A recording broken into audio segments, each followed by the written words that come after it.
నమస్తే, welcome to non stop news. రోజంతా బిజీగా ఉన్నారా? న్యూస్ అప్డేట్స్ మిస్ అయ్యారా?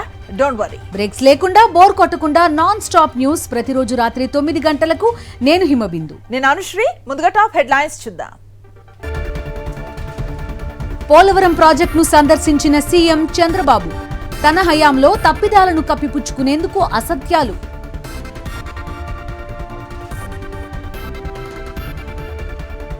ఎన్నికల్లో పోటీ చేసిన అభ్యర్థులతో ఈ నెల 19న వైఎస్ జగన్ భేటీ. కేడర్లో ధైర్యం నింపేందుకు దిశానిర్దేశం చేరున్న వైఎస్ఆర్సీపీ అధినేత.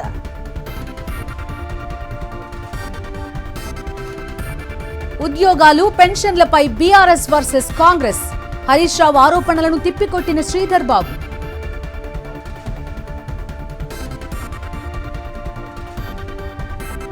అసెంబ్లీ ఎన్నికలు జరగనున్న రాష్ట్రాలపై బీజేపీ ఫోకస్. కొత్త ఇన్ఛార్జీలను నియమించిన హైకమాండ్.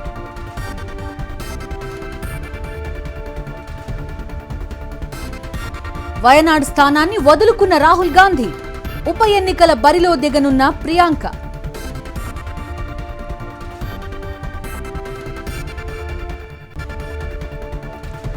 బెంగాల్లో ఘోర రైలు ప్రమాదంపై కేంద్రం విచారణ.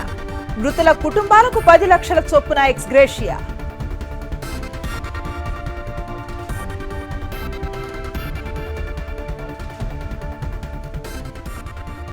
డీటెయిల్స్ లోకి వెళ్దాం. తెలంగాణలో 28 మంది ఐపీఎస్లను బదిలీ చేశారు.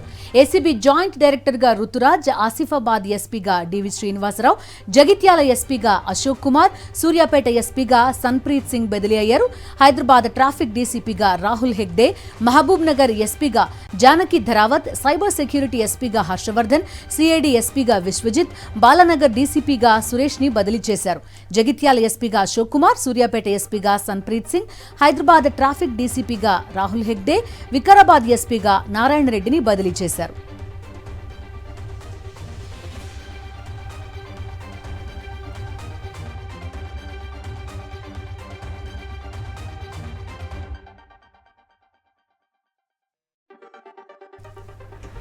ముఖ్యమంత్రి చంద్రబాబు నాయుడు పోలవరం ప్రాజెక్టును సందర్శించారు. హెలికాప్టర్ నుంచి స్పిల్వే సహా వివిధ ప్రాంతాలను వీక్షించారు. అనంతరం ప్రాజెక్టు వద్దకు చేరుకుని జలవనరుల శాఖ అధికారులను వివరాలు అడిగి తెలుసుకున్నారు. ఆ తర్వాత వారితో కలిసి బస్సులో ప్రాజెక్టు పరిసరాలను పరిశీలించారు.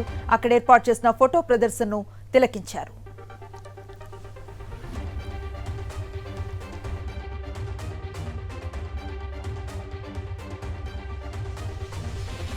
ఇదిలా ఉంటే సీఎం చంద్రబాబు బుకాయింపు మళ్లీ ప్రారంభించారు. తనదైన శైలిలో తిమ్మిని బమ్మిని చేసే ప్రయత్నాలకు ఆయన మరో దఫా శ్రీకారం చుట్టారు. పోలవరం నిర్మాణం విషయంలో తాను చేసిందంతా సక్రమమేనని సమర్థించుకునే ప్రయత్నం చేశారు. ముఖ్యమంత్రి హోదాలో సోమవారం పోలవరం ప్రాజెక్టును సందర్శించిన చంద్రబాబు తర్వాత నిర్వహించిన మీడియా సమావేశంలో ప్రాజెక్టు నిర్మాణం మరింత ఆలస్యం అవుతుందని చెప్పారు. డయాఫ్రామ్ వాల్ మరమ్మతులకు 2,000 కోట్ల రూపాయలకు పైగా ఖర్చవుతుందని కూడా ఆయన అంచనా వేశారు. ఈ క్రమంలోనే కొన్ని సత్యాలకు బోలెడనే అసత్యాలు జోడించి తన తప్పులన్నింటినీ కప్పిపెట్టే ప్రయత్నం చేయడమే కాకుండా తప్పు ఇతరులపైకి నెట్టేందుకు విశ్వ ప్రయత్నం చేశారు. అయితే 2014-19 మధ్య కాలంలో ముఖ్యమంత్రిగా ఉండగా చంద్రబాబు చేసిన పలు తప్పిదాలు, తీసుకున్న నిర్ణయాలే పోలవరం ప్రాజెక్టు సకాలంలో పూర్తి కాకపోయేందుకు కారణమని చాలా మంది నిపుణులు ఇప్పటికీ ఎన్నోసార్లు చెప్పారు.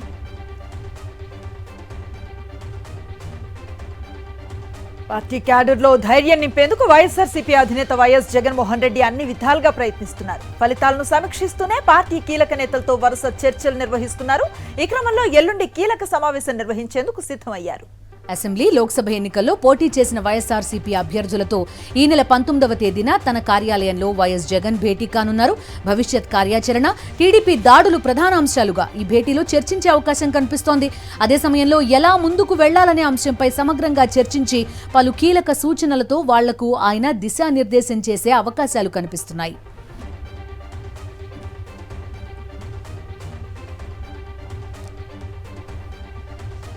గంజాయి, డ్రగ్స్ నిర్మూలనపై పోలీస్ శాఖ ఉన్నతాధికారులతో సమీక్షా సమావేశం నిర్వహించారు మంత్రి అనిత. గంజాయిపై ఉక్కుపాదం మోపుతామని, పర్యవసానాలు సీరియస్ గా ఉంటాయంటూ వార్నింగ్ ఇచ్చారు. 3 నెలల్లో మార్పు తీసుకొస్తామని స్పష్టం చేశారు. ఇక దిశ పోలీస్ స్టేషన్ల పేరును మహిళా పోలీస్ స్టేషన్లుగా మారుస్తున్నామన్నారు హోంమంత్రి అనిత. గాంజాయి విషయంలో ఉక్కుపాదం మోపడం అనేది ఖాయం. ఆఖరికి అమెజాన్లో కూడా పెట్టుకొని అమ్మేసుకుంటున్నాడండి డ్రగ్స్ని. కర్రీ లీవ్స్ అని పేరు చెప్పుకొని అమ్మేసే పరిస్థితి కనిపిస్తూ ఉంది. నిజంగా ఇది మనం చాలా సీరియస్గా తీసుకోవాల్సిన ఇష్యూ. దీని మీద పర్యవేక్షణాలు చాలా సీరియస్గా ఉంటాయి. వైజాగ్లో గంజాయి అన్నది ట్రాన్స్పోర్టేషన్ కానీ గంజాయి విచ్చలవిడితనం కానీ మేము తగ్గిస్తాం. ఎట్టి పరిస్థితుల్లోని 3 నెలల్లో మార్పు తీసుకొస్తాం. గంజాయి విషయంలో ఎవరైనా పట్టుబడిన తర్వాత పోలీస్ డిపార్ట్మెంట్ వాళ్ళకి మేము అధికార పార్టీకి సంబంధించిన వాళ్ళు మనం చెప్పినా కూడా మీరు టాలరేట్ చేయొద్దు అని చెప్పాం. ఎవరైనా ఒకటే తప్పు చేసినవాడు. బోండా ఉమా కక్ష సాధింపులకు నిరసనగా వైఎస్ఆర్సీపీ దళిత నేత శిరోమండనం చేసుకున్నారు. జగదీష్ కు చెందిన భవనాన్ని కూల్చివేయించిన బోండా ఉమా వైఎస్ఆర్సీపీకి ప్రచారం చేశాడన్న కోపంతో కక్ష సాధింపుకు దిగారు. అయితే కూల్చేసిన భవనం ఎదుట ఆవేదనతో గుండుతో అర్థనగ్నంగా నిరసన తెలిపాడు బాధితుడు జగదీష్.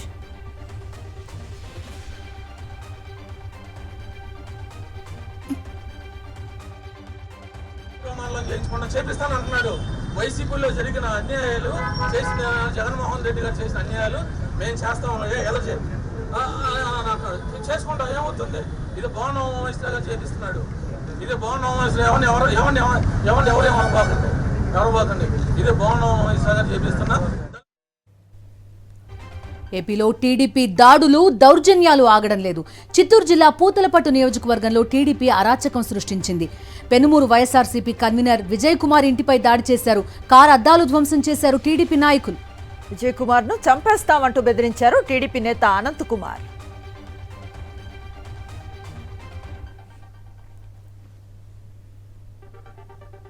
వైఎస్ఆర్ జిల్లా జమలమడుగులో టీడీపీ బీజేపీ నేతలు దాడులకు పాల్పడ్డారు. వైఎస్ఆర్సీపీ నేత మాజీ మార్కెట్ యార్డ్ వైస్ చైర్మన్ సుబ్బారాయుడుపై దాడి చేశారు. ఘటనలో తలకు తీవ్ర గాయాలు కావడంతో ఆసుపత్రికి తరలించారు. 20 లక్షల రూపాయలు ఇవ్వాలంటూ టీడీపీ బీజేపీ నేతలైన తిరుపాల్ రెడ్డి, పుల్లారెడ్డిలు బెదిరించారని, అయితే డబ్బులు ఇవ్వకపోవడంతోనే తనపై దాడికి పాల్పడ్డారని సుబ్బారాయుడు ఆవేదన వ్యక్తం చేశారు.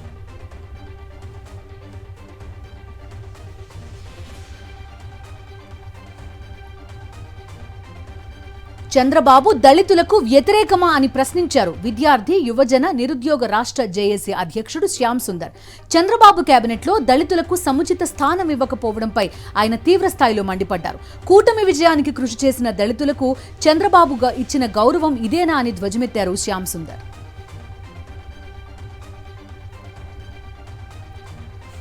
వ్యతిరేకం, వాళ్ళపై వివక్షత అనేటటువంటిది కొనసాగిస్తాం. ఆ మాటైనా చెప్పండి. మా దళితుల్లో అందరికి కూడా మేము సమీకృతం చేస్తాం. 27 మంది ప్రజాప్రతినిధులను మీ కూటమికి మా యొక్క కులాల నుంచి గెలిపించి ఇచ్చినాం. మీరు ఇచ్చేటటువంటి గౌరవం ఇదా అని అడుగుతున్నాం. నారా చంద్రబాబు నాయుడు గారు ఈ రాష్ట్ర ముఖ్యమంత్రి గారికి జగన్మోహన్ రెడ్డి యొక్క క్యాబినెట్లో 5 మందికి ఇచ్చిన మీరు 4గురికైనా మా యొక్క ప్రజాప్రతినిధులకై రాజ్యాంగబద్ధంగా మంత్రులుగా మీ క్యాబినెట్లోకి తీసుకోవాలని మేము కోరుతున్నాము. ప్రధాని నరేంద్ర మోదీ తనపై ఉంచిన నమ్మకాన్ని, విశ్వాసాన్ని నిలబెట్టుకుంటానని కేంద్ర మంత్రి భూపతిరాజు శ్రీనివాస వర్మ అన్నారు. కేంద్ర ఉక్కు, భారీ పరిశ్రమల శాఖ సహాయక మంత్రిగా ఆయన రేపు ఢిల్లీలో బాధ్యతలను స్వీకరించనున్నారు. పరిశ్రమల ఏర్పాటుకు సంబంధించి నిబంధనలు సులభతరం చేస్తామన్నారు. పరిశ్రమలకు అవసరమయ్యే భూమిని వెంటనే కేటాయించి అనుమతులిచ్చే విధంగా చర్యలు తీసుకుంటామన్నారు.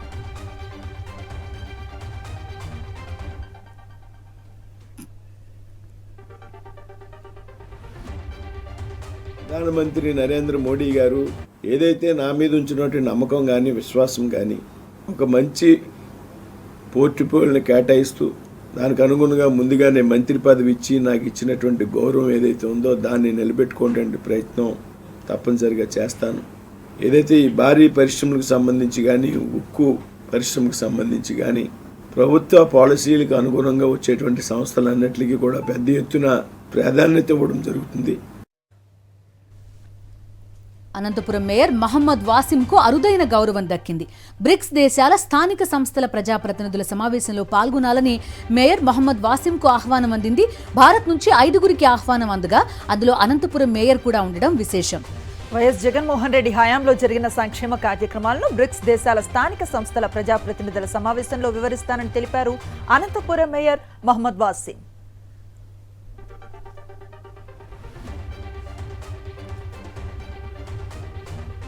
ప్రపంచవ్యాప్తంగా 50+ మేయర్స్ని ఈరోజు వాళ్ళు ఆహ్వానించడం జరిగింది.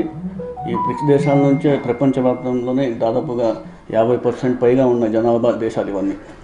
దాంట్లో నాకు ఆహ్వానం రావడం కూడా చాలా గర్వకారంగా ఉంది. మొత్తం ఇండియా వైడ్ నుంచి దాదాపుగా 5 మందిని దీనికి ఎంపిక చేయడం జరిగింది. మన జగన్మోహన్ రెడ్డి గారు ఏ విధంగా అయితే ఆయన చేసిన మున్సిపాలిటీకి సంబంధించి కానివ్వండి, మన లోకల్ బాడీస్లో ఏ విధంగా రిఫార్మ్స్ తీసుకురావడం కానివ్వండి, door to door welfare schemes అందించడం కానివ్వండి, సచివాలయ వ్యవస్థ తీసుకురావడం కానివ్వండి, ప్రజల హెల్త్ గురించి ఆయన ముందు జాగ్రత్త పడి ప్రజలు బాగుండాలని చెప్పి ఏ విధంగా కొత్త స్కీమ్స్ తీసుకొచ్చి ప్రజల్లోకి అందించడం కానీ, ఇవన్నీ కూడా ఒక మంచి వేదికపై నేను షేర్ చేసుకోవడానికి అవకాశం కల్పించినందుకు కూడా రష్యా ప్రభుత్వం కూడా నేను ధన్యవాదాలు తెలియజేస్తున్నాను. కాంగ్రెస్ ప్రభుత్వం ఎన్నికలకు ముందు నిరుద్యోగులకు ఇచ్చిన హామీలను తక్షణమే అమలు చేయాలని డిమాండ్ చేశారు బీఆర్ఎస్ నేత హరీష్ రావు. గ్రూప్ 1లో 1:100 చొప్పున మెయిన్స్ పరీక్షకు అభ్యర్థులను అనుమతించాలన్నారు. 2 లక్షల ఉద్యోగాలతో జాబ్ క్యాలెండర్ ఇవ్వాలని, ఒక్కో పరీక్షకు 2 నెలల గ్యాప్ ఇస్తామన్న నాటి హామీని అమల్లోకి తేవాలన్నారు హరీష్ రావు. గ్రూప్ 1లో 1:100 చొప్పున మెయిన్స్ పరీక్షలకు పిల్లల్ని అనుమతించాలి. డిమాండ్ నెంబర్ 2, గ్రూప్ 2లో 2000 ఉద్యోగాలు పెంచి, గ్రూప్ 3లో 3000 ఉద్యోగాలు పెంచి గ్రూప్ 2, గ్రూప్ 3 పరీక్షలు నిర్వహించాలి అని చెప్పి డిమాండ్ చేస్తూ ఉన్నాం. Demand number 3, exam to exam మధ్య 2 నెలల గ్యాప్ ఉండాలని చెప్పి ఆ రోజు మీరు ఇచ్చిన మాటను అమలు చేయాలని. డిమాండ్ నెంబర్ 5, 2 లక్షల ఉద్యోగాలతో జాబ్ క్యాలెండర్ ఇస్తామని చెప్పి 6 నెలలైనా ఇప్పటిదాకా జాబ్ క్యాలెండర్ విడుదల చేయలేదు. వచ్చే 6 నెలల్లో 2 లక్షల ఉద్యోగాల నియామకాల ప్రక్రియ పూర్తి చేయాలని డిమాండ్ చేస్తున్నాం. బీఆర్ఎస్ నేతలు హరీష్ రావు, కేటీఆర్లకు తెలంగాణ మంత్రి శ్రీధర్ బాబు కౌంటర్ ఇచ్చారు. తాము చెప్పిన ప్రతి మాటకు కట్టుబడి ఉన్నామన్నారు. బీఆర్ఎస్ అస్తవ్యస్తంగా వదిలిన ఆర్థిక వ్యవస్థను తాము సెట్ చేస్తున్నామన్నారు. చంద్రబాబును ఉదాహరణగా తీసుకోవాలని వారు మాట్లాడుతున్నారంటే బీఆర్ఎస్ ఏ పరిస్థితుల్లో ఉందో అర్థం చేసుకోవాలంటూ కౌంటర్ ఇచ్చారు శ్రీధర్ బాబు. మేము చెప్పిన ప్రతి మాటపై నిలబట్టే ప్రయత్న భాగంలోనే ఈరోజు తెలంగాణ కాంగ్రెస్ పార్టీ ప్రభుత్వం ముందుకు నడుస్తూ ఉంది. టీఆర్ఎస్ పార్టీ ప్రభుత్వం వదిలిపెట్టిన అస్తవ్యస్తంగా చేసి వదిలిపెట్టిన ఆర్థిక వ్యవస్థను గాడిలో పెట్టి ఒకటి తర్వాత ఒకటి ముందుకు నడిపించే కార్యక్రమం చేస్తూ ఉన్నాం. ఆంధ్రప్రదేశ్లో చేస్తున్నాం, మీరెందుకు చేస్తలేరని అడుగుతూ ఉన్నారు. ఆంధ్రప్రదేశ్ రాష్ట్రం మా రాష్ట్రం ఒకటేనా? ఈరోజు చంద్రబాబు నాయుడిని ఉదాహరణగా తీసుకునే ప్రయత్నంలో టీఆర్ఎస్ పార్టీ ఉందంటే వారి పార్టీ పరిస్థితి అర్థమవుతోంది. ఆ రోజు మా 6 గ్యారంటీలో భాగంగా పెట్టిన అనేక అంశాలను ఆ ప్రభుత్వం కాపీ కొట్టింది. ఇప్పుడు ఉన్న ప్రభుత్వం ఇప్పుడు అక్కడ కూడా వాళ్ళు కూడా ప్రణాళికలు పెట్టుకున్నారు. నీట్ పరీక్షను మళ్లీ నిర్వహించాలని డిమాండ్ చేశారు ఎన్ఎస్యుఐ తెలంగాణ రాష్ట్ర అధ్యక్షుడు ఎమ్మెల్సీ బల్మురి వెంకట్.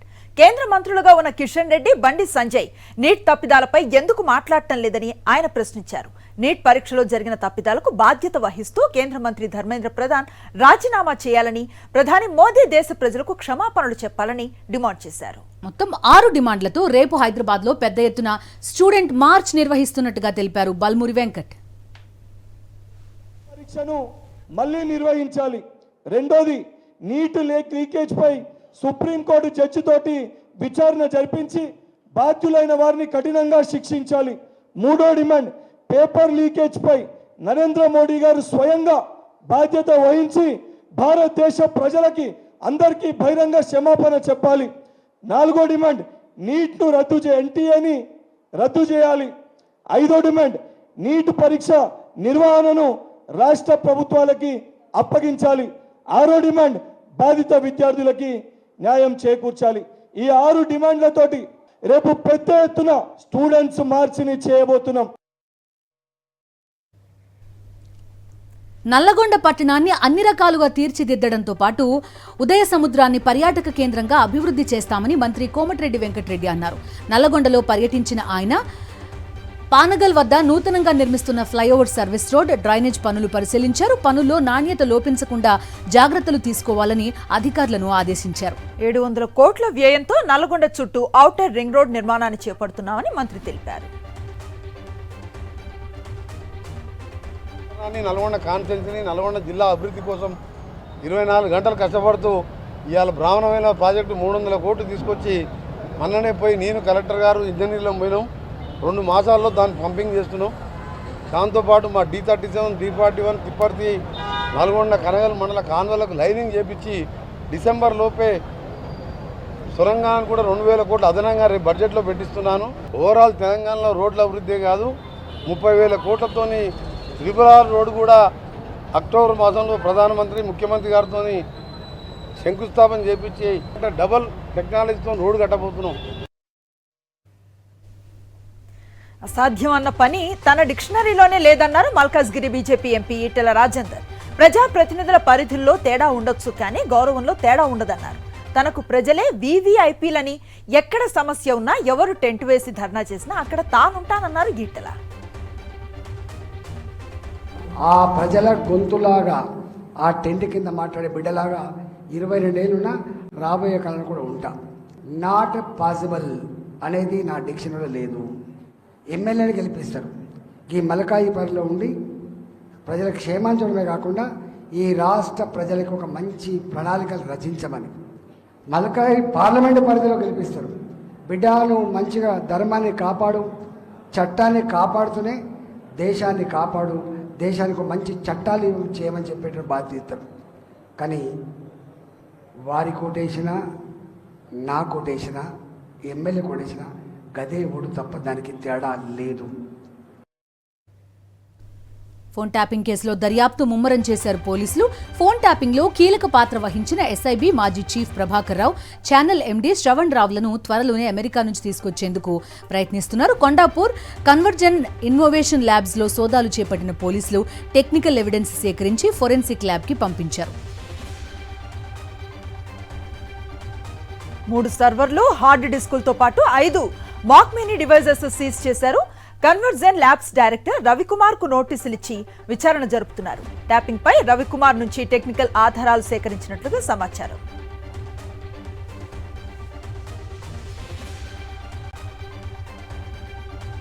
హైదరాబాద్ లో దుర్గం చెరువు కేబుల్ బ్రిడ్జ్ వద్ద ఓ యువతి ఆత్మహత్యా యత్నం చేసింది. గమనించిన మాదాపూర్ ట్రాఫిక్ పోలీసులు యువతిని కాపాడారు. అయితే అప్పటికే యువతి నిద్రమాత్రలు మింగినట్లుగా పోలీసులకు చెప్పడంతో వెంటనే ఆసుపత్రికి తరలించారు. ఘటనపై కేసు నమోదు చేసిన పోలీసులు ఆత్మహత్యా యత్నానికి గల కారణాలపై ఆరా తీస్తున్నారు.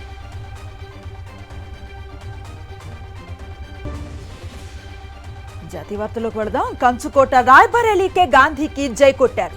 గాంధీలు జై కొట్టారు. వాయనాడ్ లోక్సభ స్థానాన్ని వదులుకున్నారు కాంగ్రెస్ నేత రాహుల్ గాంధీ. రాయ్బరేలీ ఎంపీగా కొనసాగాలని నిర్ణయించుకున్నారు. 2024 జనరల్ ఎలక్షన్స్ లో వాయనాడ్, రాయ్బరేలీల నుంచి పోటీ చేసి గెలిచిన రాహుల్ చివరికి వాయనాడ్ ను వదులుకోవాలని డిసైడ్ అయ్యారు. కాంగ్రెస్ అధ్యక్షుడు మల్లికార్జున ఖర్గే నివాసంలో జరిగిన కీలక సమావేశంలో ఈ మేరకు నిర్ణయించారు కాంగ్రెస్ పెద్దలు. ప్రియాంక వాద్రా ఎన్నికల అరంగేట్రాన్ని ఖరారు చేశారు. వాయనాడ్ లోక్సభ ఉప ఎన్నికలో పోటీ చేయనున్నారు ప్రియాంక. ఇది ఉద్వేగపూరిత నిర్ణయమన్న రాహుల్ గాంధీ వాయనాడ్ ప్రజల కోసం తన ఇంటి తలుపులు ఎప్పుడూ తెరిచే ఉంటాయన్నారు. వారి కోసం జీవితకాలం పనిచేస్తానని మాటిచ్చారు రాహుల్ గాంధీ.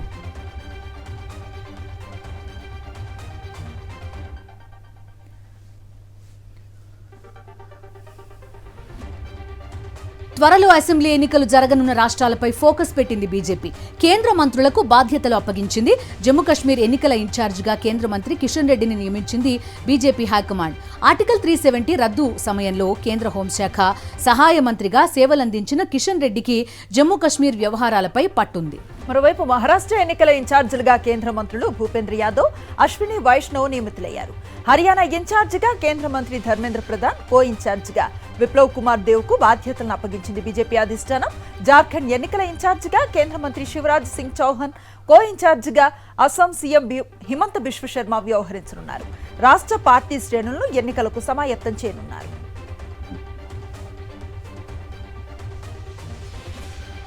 బాలికపై లైంగిక వేధింపుల ఆరోపణలు ఎదుర్కొంటున్న కర్ణాటక మాజీ ముఖ్యమంత్రి బిఎస్ యడియూరప్ప సిఐడి ఎదుట హాజరయ్యారు. పోక్సో కేసులో ఆయన విచారించారు. దర్యాప్తు అధికారులు దాదాపు 3 గంటల పాటు ప్రశ్నించారు. పోక్సో కేసులో యడ్యూరప్పను అరెస్టు చేయొద్దని ఇటీవల కర్ణాటక హైకోర్టు ఆదేశాలిచ్చింది. ఈ కేసు విచారణకు హాజరయ్యే సమయంలో కూడా ముందస్తు నోటీస్ లేకుండా అదుపులోకి తీసుకోవద్దని స్పష్టం చేసింది. 17 ఏళ్ల బాలికపై యడ్యూరప్ప లైంగిక దాడికి పాల్పడినట్టు లోక్సభ ఎన్నికల ముందు ఆరోపణలొచ్చాయి. దీనిపై సిఐడి పోక్సో కేసు నమోదు చేసి విచారణ చేపడుతోంది. ఈ ఆరోపణలను ఖండించారు మాజీ సీఎం యడ్యూరప్ప.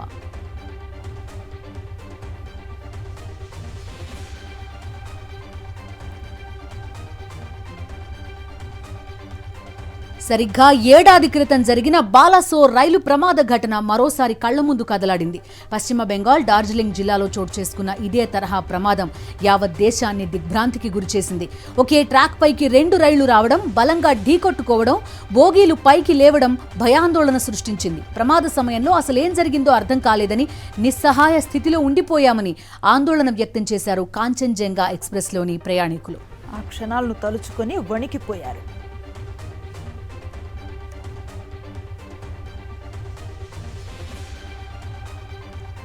పశ్చిమ బెంగాల్లో 2 రైళ్లు ఢీకొట్టుకున్న ఘటనలో మృతుల సంఖ్య 15కు పెరిగింది. 60 మందికి పైగా గాయపడ్డట్లుగా రైల్వే అధికారులు వెల్లడించారు. ఘటనా స్థలంలో సహాయక చర్యలు కొనసాగుతున్నాయి. క్షతగాత్రులను హాస్పిటల్కు తరలించే రెస్క్యూ టీమ్స్ ట్రాక్ క్లియరింగ్ పనులను చేపట్టాయి.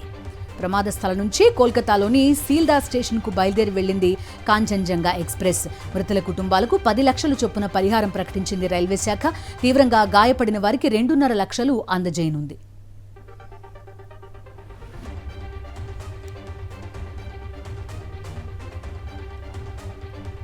దేశ రాజధానిని వరుస కష్టాలు వెంటాడుతున్నాయి. ఓ పక్క నీళ్ల కరువుతో రాజధాని ప్రజలు అల్లాడిపోతుంటే ఇప్పుడు కరెంటు కష్టాలు వచ్చి పడ్డాయి. దేశంలోని అత్యంత రద్దీ విమానాశ్రయాల్లో ఒకటైన ఢిల్లీ ఎయిర్పోర్ట్లో కొద్దిసేపు విద్యుత్ సరఫరా నిలిచిపోయింది. టెర్మినల్ 3లో చెక్-ఇన్, బోర్డింగ్ సహా అన్ని సేవలకు అంతరాయం ఏర్పడింది. దీంతో విమాన సర్వీసులు ఆలస్యం అయ్యాయి. దాదాపు 2 గంటలుగా విమానాశ్రయంలో కరెంటు కట్ అయినట్లుగా ప్రయాణికులు ఆరోపించారు. విమానాశ్రయంలోనే పడిగాపులు కాయాల్సి వచ్చిందన్నారు. ఘటనపై స్పందించిన ఢిల్లీ ఎయిర్పోర్ట్ వర్గాలు సమస్యను పరిష్కరించినట్లుగా తెలిపాయి. 15 నుంచి 20 నిమిషాలు మాత్రమే ఇబ్బంది తలెత్తిందని పేర్కొన్నాయి. ఖలిస్తానీ వేర్పాటువాది గురుపత్వంత్ సింగ్ పన్ను హత్యకు కుట్ర కేసులో కీలక పరిణామం. ఈ కేసులో అరెస్ట్ అయి చెక్ రిపబ్లిక్ జైల్లో ఉన్న భారతీయుడు నిఖిల్ గుప్తాను అమెరికాకు అప్పగించినట్టుగా తెలుస్తోంది. భారత ప్రభుత్వ ఉద్యోగితో కలిసి పన్నును హత్య చేసేందుకు నిఖిల్ సుపారీ ఇచ్చారని అమెరికా ఆరోపిస్తోంది. అమెరికా సూచనల మేరకే గుప్తాను అరెస్ట్ చేసినట్టు చెక్ రిపబ్లిక్ అధికారులు వెల్లడించారు. వ్యాపార యుఎస్ ఎన్ఎస్ఏ జెక్ నలీవన్ భారత్ పర్యటనలో ఉండగా ఈ ఘటన జరగడం ప్రాధాన్యతను సంతరించుకుంది.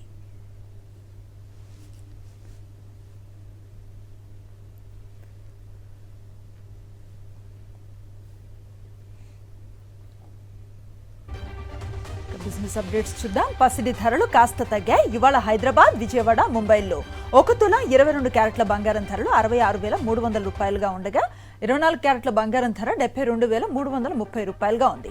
చెన్నైలో 10 గ్రాముల 22 క్యారెట్ల బంగారం ధర 66,900 రూపాయలుగా ఉండగా 24 క్యారెట్ల బంగారం ధర 72,980 రూపాయలుగా ఉంది. ఇక కేజీ వెండి ధర 95,600 రూపాయలుగా ఉంది.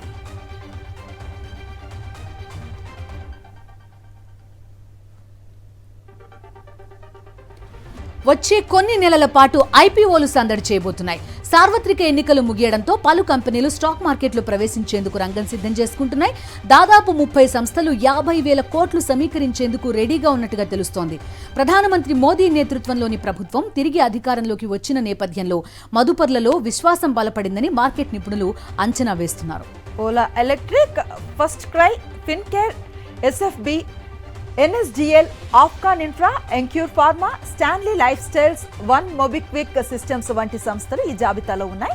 దక్షిణ కొరియా వాహన తయారీ company Hyundai motor, Rekha Jhunjhunwala మద్దతున్న బజాజ్ స్టైల్ రిటైల్, స్విగ్గీ, హల్దీరామ్స్ సైతం రాబోయే 4 నుంచి 5 నెలల్లో ఐపీఓకి వచ్చే అవకాశం ఉంది.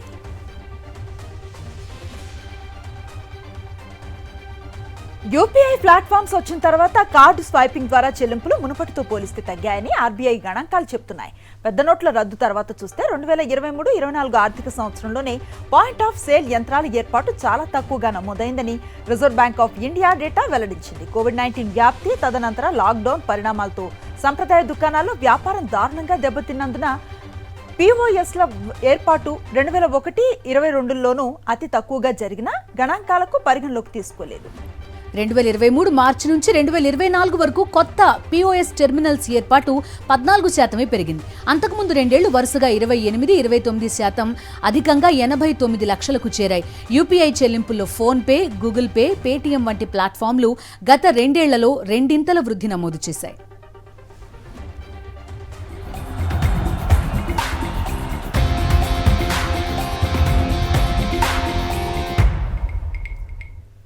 స్పోర్ట్స్ అప్డేట్స్ చూస్తే T20 వరల్డ్ కప్ లో కీలకమైన రెండో దశకు తెరలేవనుంది. రేపటి నుంచి సూపర్ 8 పోరు ప్రారంభం కానుంది. ఇందులో జట్లు 2 గ్రూపులుగా విడిపోయి తలపడతాయి. గ్రూప్ 1 లో భారత్, ఆస్ట్రేలియా, ఆఫ్ఘనిస్తాన్, బంగ్లా చోటు సంపాదించగా గ్రూప్ 2 లో USA, England, south Africa, West Indies పోటీ పడతాయి. ఆయా గ్రూపుల్లో తొలి 2 స్థానాల్లో నిలిచిన టీంలు సెమీస్ కు చేరుతాయి. ఈ నెల 20న ఆఫ్ఘన్, 22న బంగ్లా, 24న ఆస్ట్రేలియాతో ఆడనుంది భారత్.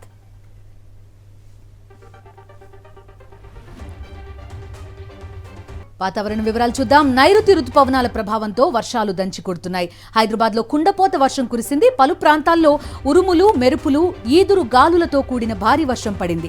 బలమైన ఈదురు గాలులు వీయడంతో పలు చోట్ల చెట్లు నేలకొరిగాయి. పలు లోతట్టు ప్రాంతాలు జలమయమయ్యాయి. రోడ్లపై భారీగా వరద నీరు పారుతుండటంతో వాహనాల రాకపోకలకు తీవ్ర ఇబ్బంది ఎదురైంది. దీంతో నగరంలో భారీగా ట్రాఫిక్ జామ్ ఏర్పడింది.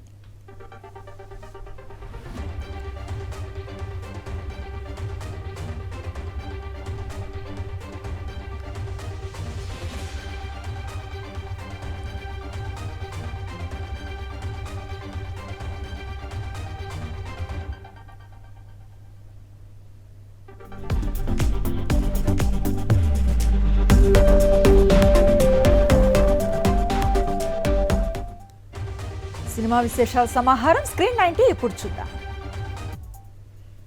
రవితేజ మిస్టర్ బచ్చన్ మూవీ నుండి షోరీల్ విడుదలయ్యింది. హరీష్ శంకర్ ఈ సినిమాకు దర్శకుడు. అల్లు అర్జున్ త్రివిక్రమ్ కాంబోలో రూపొందబోయే మూవీ నవంబర్లో ప్రారంభమయ్యే అవకాశాలు ఉన్నాయట. సోషియో ఫ్యాంటసీ ఎలిమెంట్స్ తో తెరకెక్కబోతోందట. వరుణ్ సందేశ్ నటించిన Nindha movie pre release event grand గా జరిగింది. హీరో నిఖిల్ సిద్ధార్థ్ ముఖ్య అతిథిగా వచ్చాడు. అభిరామ్, వెన్నెల, మనోహర్, పవన్, కృష్ణ, మంజుల హీరోయిన్స్ గా తెరకెక్కిన మూవీ ఇట్లు మీ సినిమా లేటెస్ట్ గా ట్రైలర్ లాంచ్ తో పాటు ప్రీ రిలీజ్ ఈవెంట్ ఘనంగా జరిగింది. కల్కి 2898 AD మూవీ నుండి భైరవ అంతం వీడియో సాంగ్ విడుదలైంది. జూన్ 27న మూవీ థియేటర్స్ లోకి రాబోతోంది. ఇవి non stop 9 PM news details.